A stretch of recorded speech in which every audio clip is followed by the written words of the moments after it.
ইয়্যাকা না'বুদু ওয়া ইয়্যাকা নাস্তাঈন। আমরা মহান প্রভুর শুকরিয়া আদায় করব, কেননা আমরা একমাত্র আল্লাহ তাআলার ইবাদত করি এবং আল্লাহ তাআলার কাছে আমরা সাহায্য প্রার্থনা করি। কোনো মুমিন, কোনো মুসলমান গায়রুল্লাহর কাছে অন্যত্র কোথাও সাহায্য কামনা করতে পারে না।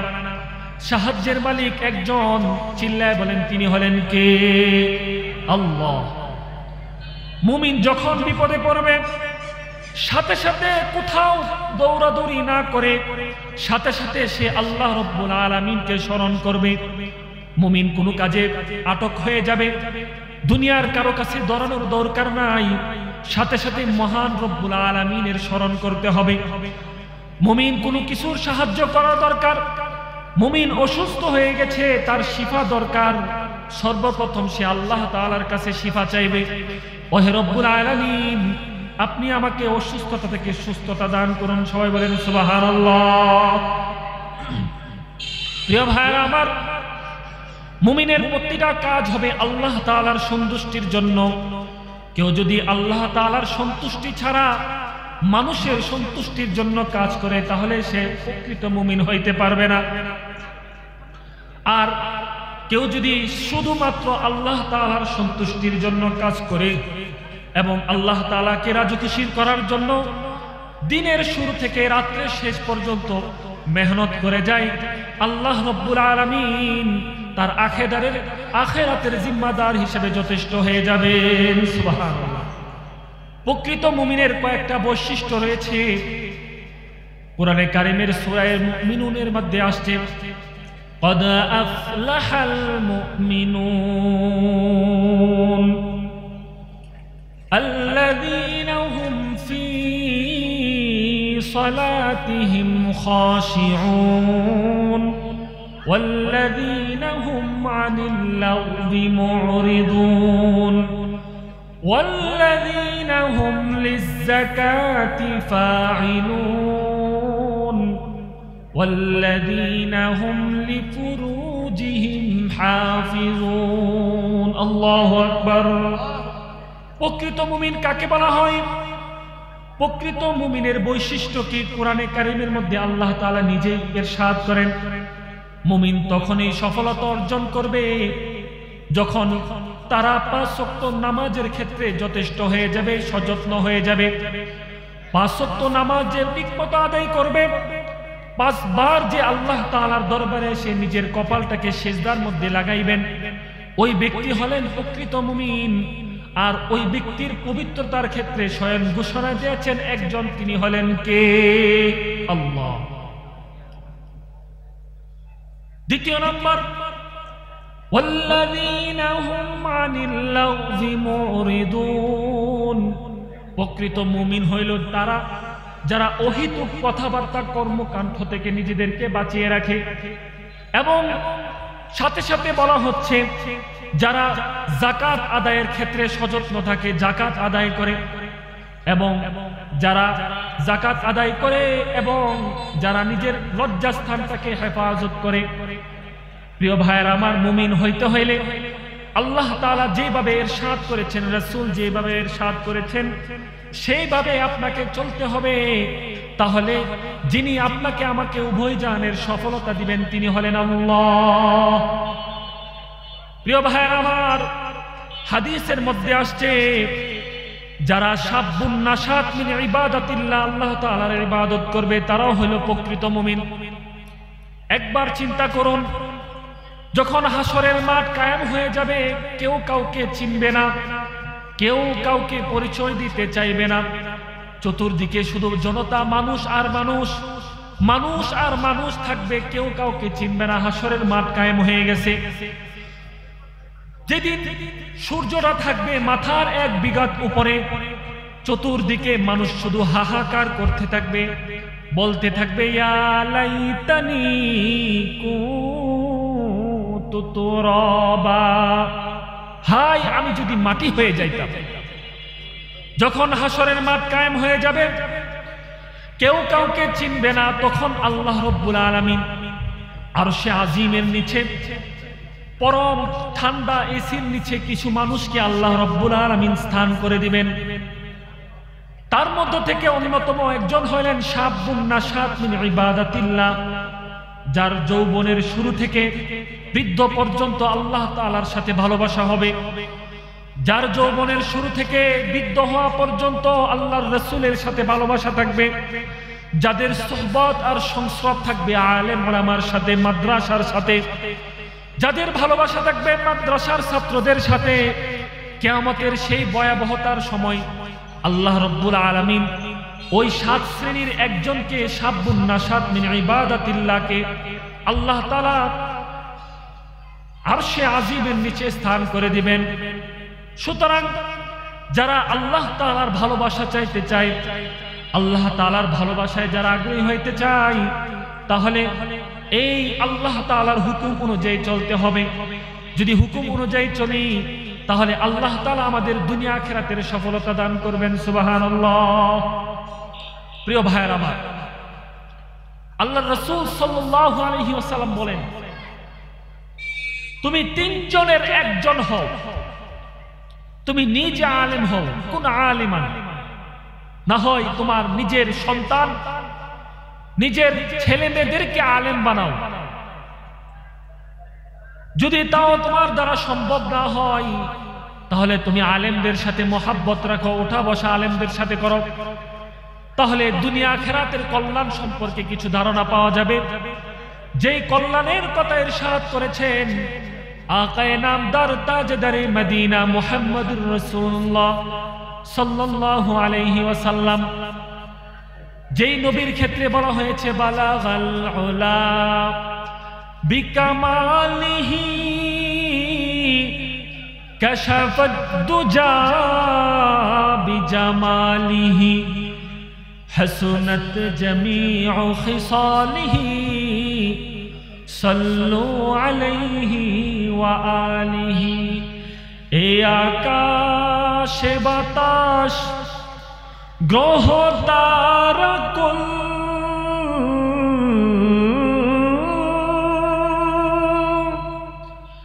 এ গোলাপ জবা চামেলি বকুল, এ আকাশে বাতাস গ্রহ তারা কুল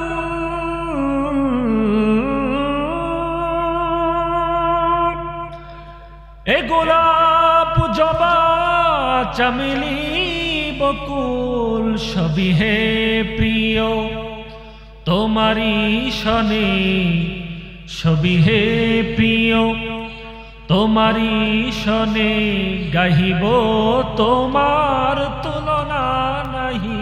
বালাগাল উলা বালাগাল উলা বিকামালিহি কাশাফাদ দুজা বিজামালিহি হাসনাত জামিউ খিসালিহি হাসনাত জামিউ খিসালিহি সাল্লু আলাইহি ওয়া আলিহি সাল্লু আলাইহি ওয়া আলিহি।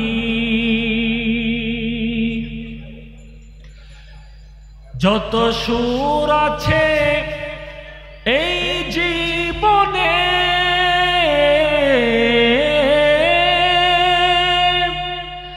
যত ফুল আছে এই ভুবনে, যত সুর আছে এই জীবনে,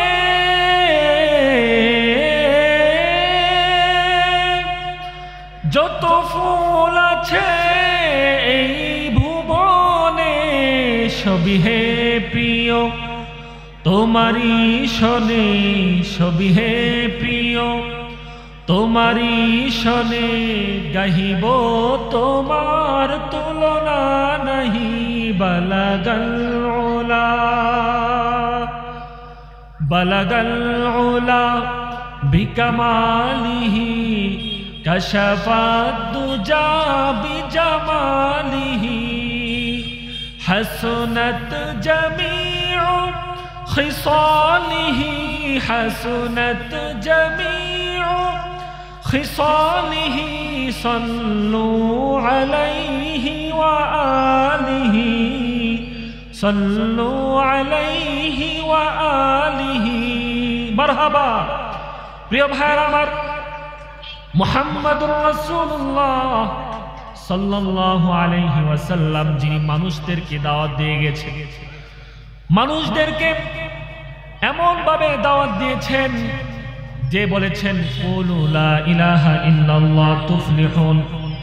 হে মরুর মানুষেরা, হে মরুর সন্তানেরা, তোমরা বলো লা ইলাহা ইল্লাল্লাহ তুফলিহুন,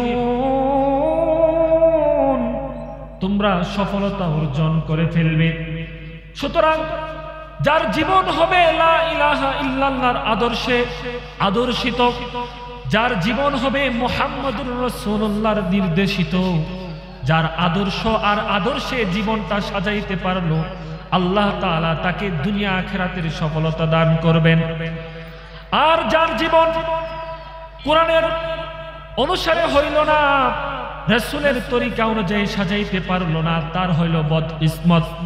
কেননা জীবন তো একটাই জীবন, আপনি একটা জীবনকে আপনি যেভাবে কাজে লাগান সেভাবেই ফুরিয়ে যাবে। আপনি যদি নিয়ত করেন আপনার একটা মাত্র জীবন, আপনি সেটা দিয়ে কোনো ব্যবসা করবেন, এই জীবনে আর কোনো কিছু করবেন না, শুধু ব্যবসা বাণিজ্যের মধ্যে লাগিয়ে রাখবেন, তবুও আপনি চলবে, আপনার জীবন কেটে যাবে। আপনি যদি চিন্তা করেন আপনার একটা মাত্র জীবন, আপনি এটাকে জায়গার কাজে ব্যবহার করবেন, বিভিন্ন জায়গা কেনা বেচার ক্ষেত্রে আপনার জীবনটাকে শেষ করে দিবেন, তাও সম্ভব। আপনি যদি চিন্তা করেন মূল্যবান এই জীবনটা আপনি শুধু গাড়ি চালিয়ে চালিয়ে শেষ করবেন, খাবেন ঘুমাবেন গাড়ি চালাবেন, তবুও আপনার জীবন ফুরিয়ে যাবে।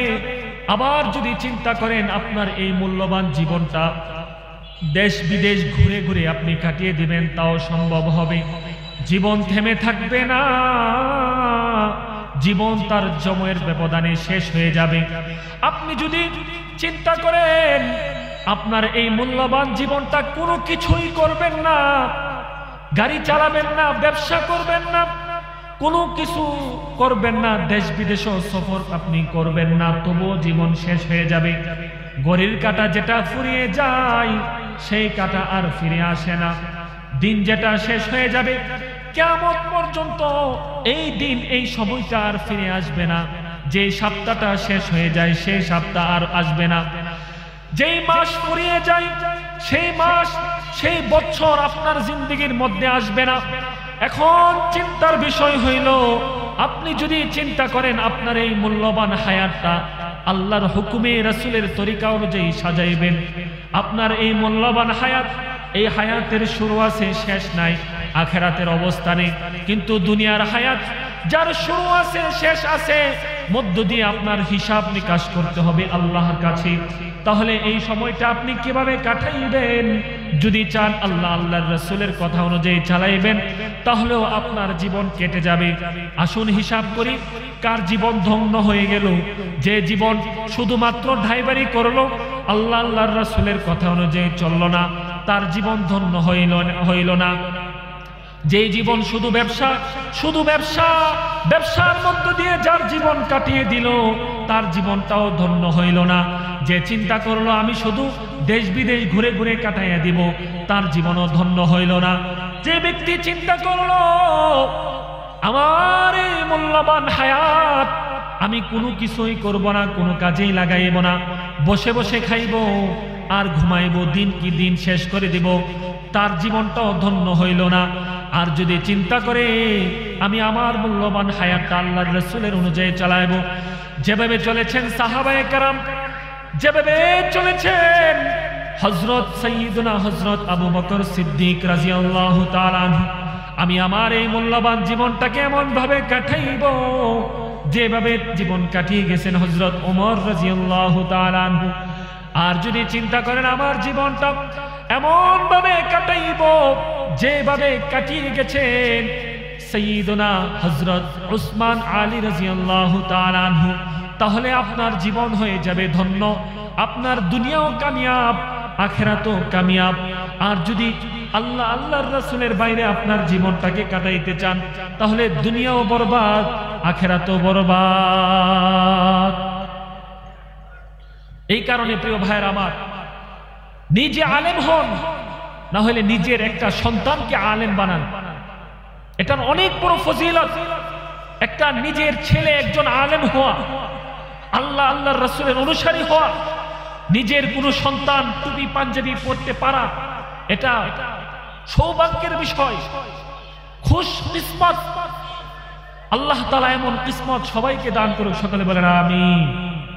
প্রিয় ভাইয়ের আমার, অত্যন্ত আনন্দের সাথে বলতে হয়, আমাদের পরিচিত প্রতিষ্ঠান জামিয়া হাজী শাহজাদী বাইতুল কুরআন মাদ্রাসা, আলহামদুলিল্লাহ, এই মাদ্রাসায় অনেক ছাত্র লেখাপড়া করেন।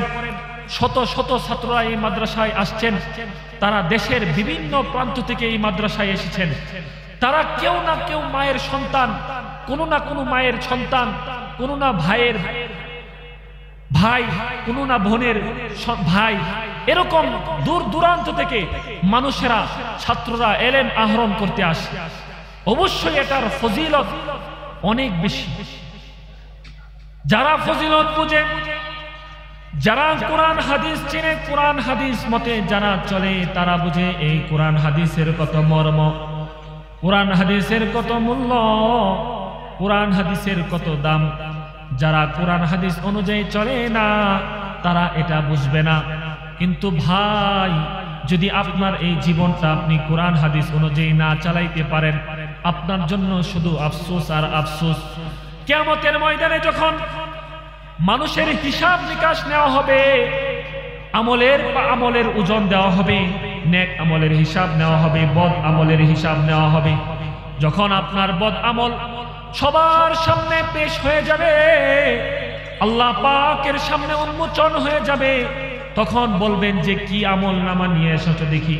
তোমার নামাজ নাই, রোজা নাই, তোমার হজ নাই, যাকাত নাই, তোমার একটা সন্তানকে আলেমও বানাও নাই, তুমি তো নামাজ পড়লাই না, তোমার একটা সন্তানকেও নামাজ পড়াইলা না, তুমি তো রোজা রাখো নাই, তোমার সন্তানদেরকেও রোজা রাখার কথা বললা না, তুমি কি নিয়ে আসলা আমি আল্লাহ রাব্বুল আলামিনের দরবারে? যাও যাও দেখো তোমার জন্য কেউ সুপারিশ করে কিনা। তোমার জন্য জাহান্নাম ওয়াজিব হয়ে যাবে, কেননা যেই সওয়াব নিয়ে এসেছো এই সওয়াব নিয়ে জান্নাতে যাওয়া যাবে না, তোমার আরো সওয়াব লাগবে, কেননা তোমার গুনাহও বেশি। আমলনামা নিয়ে দৌড়াইতে থাকবেন, দৌড়াইতে দৌড়াইতে মানুষ এক সীমান্ত থেকে অপর সীমান্তে চলে যাবে।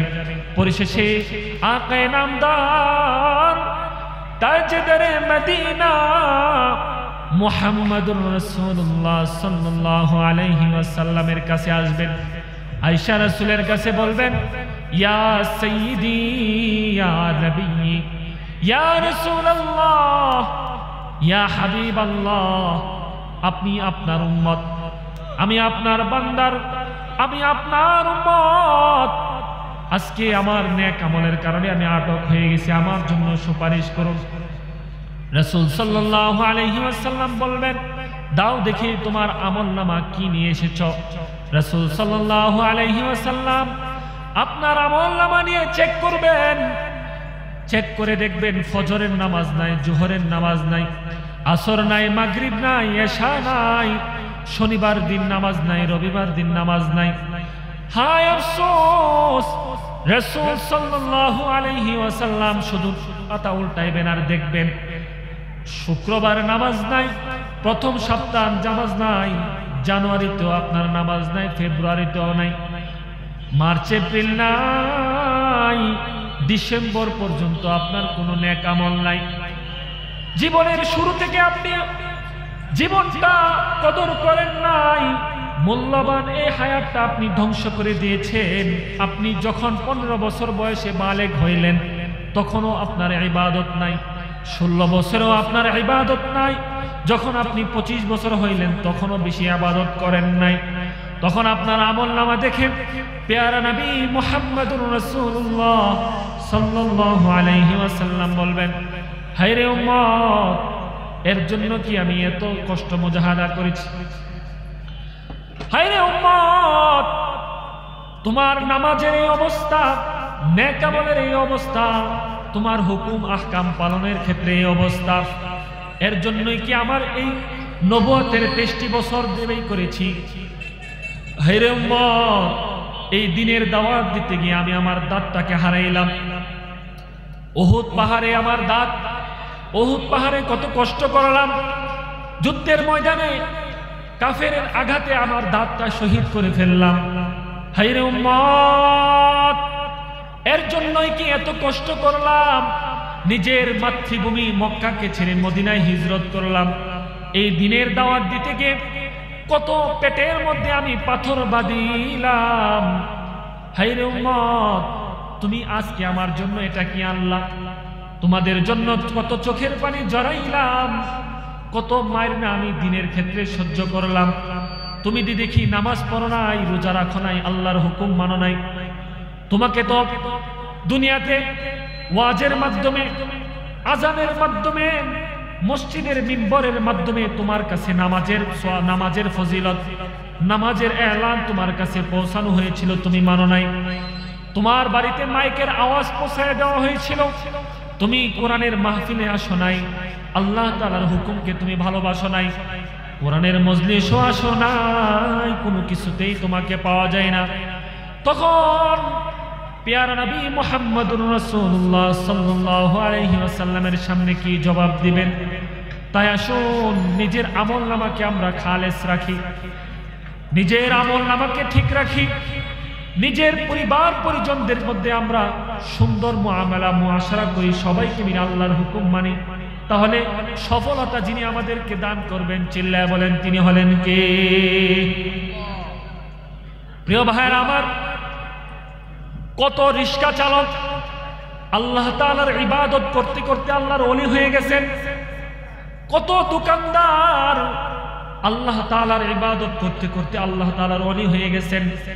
পেশায় দোকানদার, গোপন পরিচয় হলো আল্লাহ তাআলার ওলি।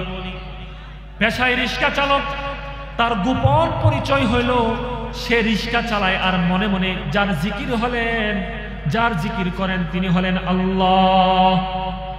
তার ধ্যানে মনে সবসময় আল্লাহর জিকির নিয়ে চলাফেরা করে, আল্লাহ তাআলার প্রেম ভালোবাসা তার অন্তরের মধ্যে লালন করে।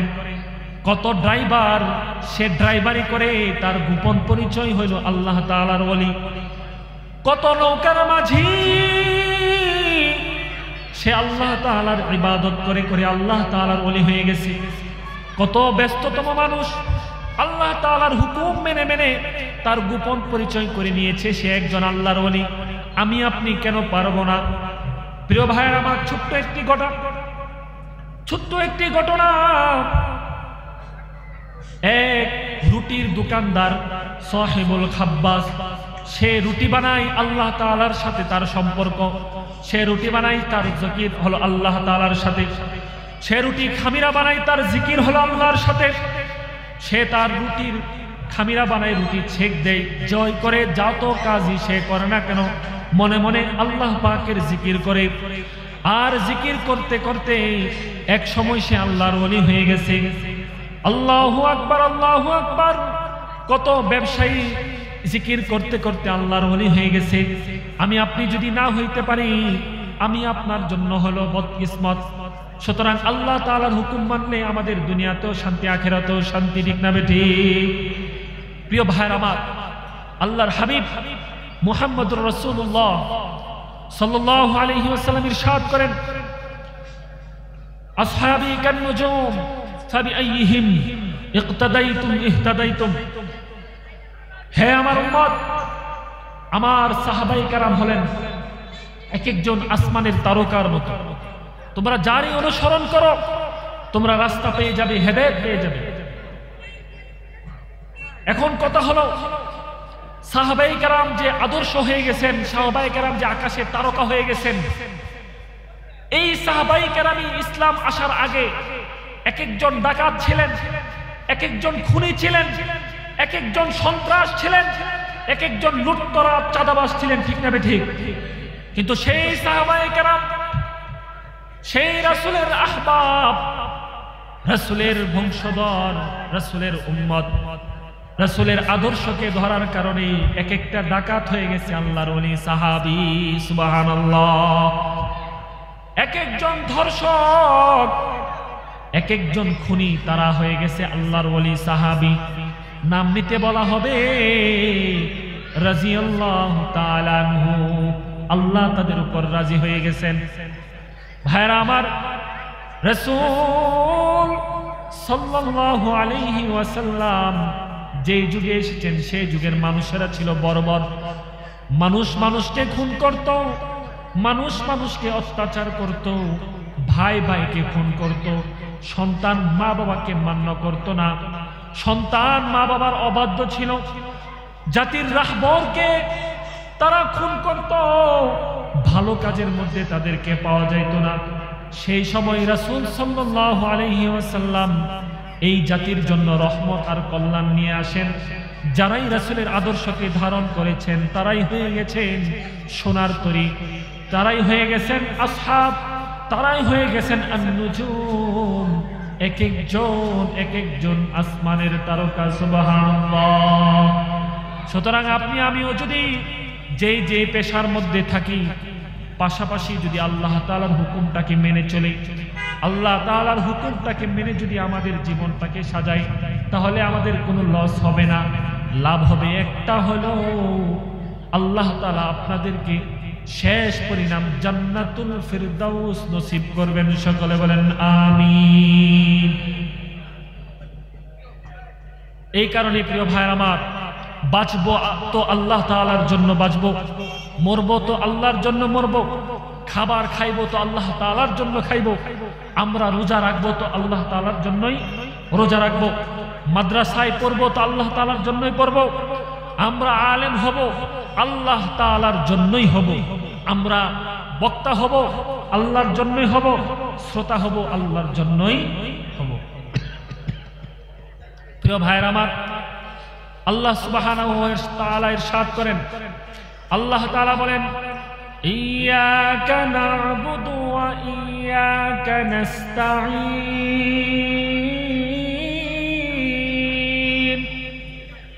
হে প্রিয় মানুষেরা, আল্লাহ তাআলা ইরশাদ করেন, আমরা আল্লাহ তাআলারই ইবাদত করি আর সাহায্য আল্লাহ তাআলার কাছে চাইব। সাহায্য করার মালিক হলেন একজন, চিল্লায় বলেন তিনি হলেন কে? আল্লাহ। সম্মান দানের মালিক একজন, চিল্লায় বলেন তিনি হলেন কে? রিজিকের মালিক একজন, চিল্লায় বলেন তিনি কে? সকল ক্ষমতার মালিক, ইজ্জতের মালিক, সম্মানের মালিক হলেন আল্লাহ।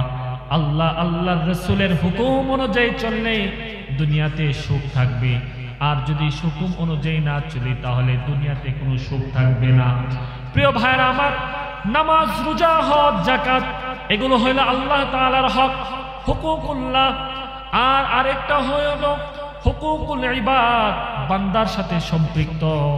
কেউ যদি কোনো বান্দাকে কষ্ট দেয়, কেউ যদি কোনো মানুষকে অত্যাচার করে, কেউ যদি ওজনে কম দেয়, কেউ যদি মাপে কম বেশ করে, কেউ যদি কারো জায়গা দখল করে নেয়, কেউ যদি কোনো কিছু গুম খুন করে ফেলে, তাহলে এগুলো হইল ইবাদুল হকুল ইবাদ, এগুলো হইল বান্দার হক। এই বান্দার হক আল্লাহ তাআলা মাফ করবেন না। আপনি যদি ফজরের নামাজ না পড়েন, দুনিয়ার কেউ আপনার থেকে জিনিস ক্রয় করেছিল, গোশত ক্রয় করেছিল, তার কাছ থেকে ক্ষমা চাইতে হবে। আপনি যদি কারো কোনো রিক্সাওয়ালার ভাড়া 30 টাকা, আপনি যদি 20 টাকা দেন আর উল্টা তার সাথে খারাপ আচরণ করেন, তাহলে এর জবাব আল্লাহ তাআলার সামনে না, এর জবাব মানুষের কাছে আপনাকে দিতে হবে। আল্লাহ তাআলা বলবেন, যাও ওই বান্দার কাছে যাও যার সাথে তুমি অন্যায় আচরণ করেছ, সে যদি ক্ষমা না করে আমি আল্লাহ তাআলাও তোমাকে ক্ষমা করব না। এগুলো হইল হুকুকুল ইবাদ, বান্দার হক, এগুলো বান্দার সাথে সম্পৃক্ত। আল্লাহ তাআলার হক আল্লাহ তাআলার সাথে সম্পৃক্ত। বান্দার হক বলতে, কেউ যদি কাউকে কষ্ট দেয়, কষ্ট দিয়ে যদি সে মৃত্যুবরণ করে, আর যাকে কষ্ট দিল সে যদি ক্ষমা না করে, আল্লাহ তাআলা তাকে ক্ষমা করবেন না। সুতরাং মারা যাওয়ার আগে দুনিয়াবি যত আপনার ঝামেলা আছে, দুনিয়াবি যত মুআমালা মুআশারা আছে সবগুলো দুনিয়াতেই আপনার শেষ করতে হবে, আখিরাতের জন্য রাখা যাবে না। আর আখিরাতের হিসাব হবে আল্লাহ তাআলার সাথেই। আল্লাহ তাআলা আপনাকে ক্ষমা করলে ক্ষমা করতেও পারেন, এটা আপনার বিষয়, কিন্তু মানুষের হকের ক্ষেত্রে আল্লাহ তাআলা আপনাকে ক্ষমা করবে না। প্রিয় ভাইরা আমার, এই আসমান জমিন পাহাড় নক্ষত্র সব কিছু আল্লাহ তাআলার মাখলুক। আর আল্লাহ তাআলা হইলেন ওয়াহিদ খালেক। ওই আল্লাহ তাআলা প্রতিটা মানুষের হিসাব নিতে সক্ষম, কেননা আল্লাহ তাআলা নিজেই ইরশাদ করেন, কুলিল্লাহুম্মা মালিকাল মুলক তুতিল মুলকা মান তাশাউ ওয়া তানজিউল মুলকা মিম্মান তাশাউ ওয়া তুইজ্জু মান তাশাউ ওয়া তুযিল্লু মান তাশাউ বিয়াদিকাল খায়র ইন্নাকা আলা কুল্লি শাইইন কাদির। নিশ্চয় আল্লাহ তাআলা সকল ক্ষমতার উৎস এবং সকল বিষয়ে আল্লাহ তাআলা সর্বশক্তিমান। সকলে বলেন সুবহানাল্লাহ। সুতরাং আল্লাহর শক্তির সামনে দুনিয়াবি কারো কোনো শক্তি থাকতে পারবে না। সুতরাং নামাজ, রোজা, হজ, যাকাত, আপনার নেক আমল সব কিছু যার কাছে স্পষ্ট হয়ে যাবে, যার সামনে হিসাব দিতে হবে, চিল্লায়া বলেন তিনি হলেন কে? আল্লাহ।